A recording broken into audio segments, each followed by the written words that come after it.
I'll ask you in a moment what Holly's future looks like in terms of weight divisions, but if we do see her at 45 again in some situation, if she does find herself potentially in title contention in that weight class, you mentioned how, you would like to see Chris Cyborg sort of be clean for at least a year without any hiccups. If Holly was offered a Cyborg fight, would you sort of want to wait that time period, or do you see a situation where maybe Holly would take that fight? I see a situation where I'd rather wait that time period and build it. It's going to be a money fight. That's it. Holly will fight for the money fight. She doesn't have that many fights left in her career, and Holly's got numbers. She's got followers. People have a tendency to really like Holly because she's that person. She's a good role model for ladies. She's not she's that thing that I've said before, that moms don't mind their kids growing up to be like or admiring, because she's a good kid in the block. She's got good values, that type of thing. And because of that, she draws fantastic followers. She's one of the highest in the UFC, even with 3 losses. I think she's probably, you got Conor McGregor, Jon Jones, and Holly Holm. I mean, that's it as far as people that are looked up on the internet every day and watched. That's incredible. So there's some money that needs to be paid to Holly Holm for the big fights. Do you see her maybe going up to featherweight again, or do you think bantamweight is sort of where her future lies at the moment?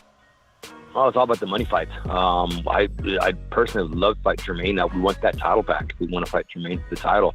I think that's a good money fight. There's no doubt about it. Jermaine's not going to fight Cyborg. Cyborg can stay clean. I want Holly to fight Jermaine, but it's tough to talk about that because I do not want to overlook, Betch Correa, because the girl comes hard, and that's what's in front of Holly right now. So that just wouldn't be fair to even talk about.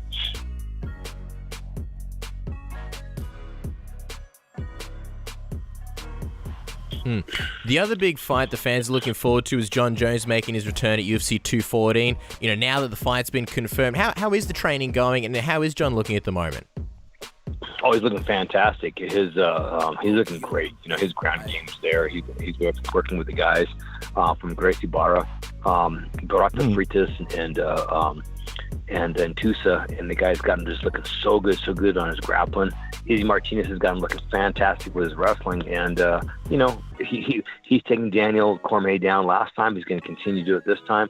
In this fight, same thing. His stand-up's looking really good. He's working on getting some more strength in his tools. He's got this gigantic toolbox. You don't know where he's coming from. You know if he's going to elbow, if he's going to punch, if he's going to kick high, if he's going to kick low. He's really hard to figure out, but now he's starting to get the belief, a little more snap, a little more power in everything he's doing. What kind of weight are we looking at for Jon coming into this fight? Because one of the big stories at UFC 197 against OSP was, Jon took up powerlifting. He got really big. He put on a lot of muscle. And I remember speaking to you after that fight, and I think you sounded like you weren't maybe the biggest fan. You thought that maybe it hindered him a little bit. Are we sort of going for something in the middle? Is he going back to his original weight, or is he going to stay big for this fight? What's the aim here? Well, he hasn't been doing the powerlifting as such, so that has changed. So we're kind of going back to the normal workout schedule that he's done before in the past. So back to normality that way. With that being said, I think Jon's also getting a little bit bigger as he's growing. So, but it's a good strength. It's better for fighting, better for what he needs to do. The strength he's building is for the explosives needed in the cage. And as a team, obviously you've been there through, Jon Jones beating the best of the best in the division, and a lot of people consider him the greatest fighter of all time. But against that OSP fight, even though he completely dominated, people said, look, there was something a little bit different about Jon Jones. Maybe it was cage rust, and here he is coming off another long layoff, and I guess that doesn't usually work to any fighter's advantage. Is there any concern on your part, or anything that you've sort of focused on to sort of limit any potential cage rust? Well, he gets that from sparring. He gets that from coming in and doing it and stuff. Jon mentally is probably the best fighter we have at handling the pressure and rising to the occasion.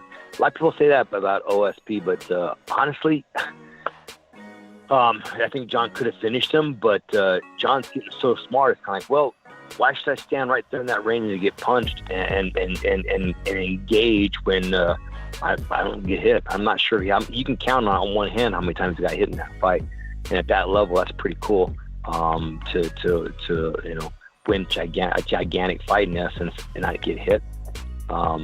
Nobody has got a problem with Floyd Mayweather working his defense and being in the right place at the right time. So it's just kind of funny. People just like the wars. They don't like people just like, I won. Give me my money, and my brain is better for it.